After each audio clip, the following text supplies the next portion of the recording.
Hi everyone. Banking సెక్టార్లో job సాధించాలనే dream కలిగిన వారు ఈ నోటిఫికేషన్ మిస్ అయితే మీరు మంచి అవకాశాన్ని కోల్పోయినట్లే.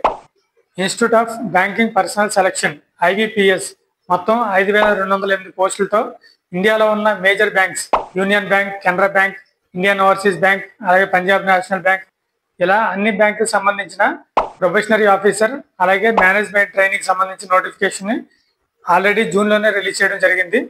ఇంకా ఈ జాబ్కి ఎవరైతే అప్లై చేసుకోలేదో జూలై 21 కల్లా మీరు ఈ జాబ్కి అయితే అప్లై చేసుకోండి. 20 నుంచి 30 ఇయర్స్ ఏజ్ ఉన్న వాళ్ళు ఏదైనా డిగ్రీ చేసి ఉండాలి, లేదా డిగ్రీకి సమానమైన క్వాలిఫికేషన్తో ఈ జాబ్కి అయితే అప్లై చేసుకోవచ్చు. ఫీజు అయితే 850 రూపాయలు ఛార్జ్ చేయడం జరుగుతుంది. అలాగే women category, SC ST, ex service men, disability ఉన్న వాళ్ళకైతే 175 రూపాయలతో ఈ జాబ్కి అయితే అప్లై చేసుకోవచ్చు. రిటర్న్ ఎగ్జామ్ ద్వారా అలాగే డాక్యుమెంట్ వెరిఫికేషన్, ఇంటర్వ్యూ ద్వారా సెలక్షన్ అయితే చేయడం జరుగుతుంది. సో ఎవరైతే బ్యాంకింగ్ సెక్టార్లో సెటిల్ అవ్వాలనే ఇంట్రెస్ట్ కలిగి ఉన్నారో వాళ్ళు తప్పకుండా మిస్ అవ్వకుండా ఈ జాబ్కి అప్లై చేసుకోండి. ఈ ఇన్ఫర్మేషన్ని మీ ఫ్రెండ్స్ అండ్ ఫ్యామిలీ మెంబర్స్కి షేర్ చేయండి. Thank you.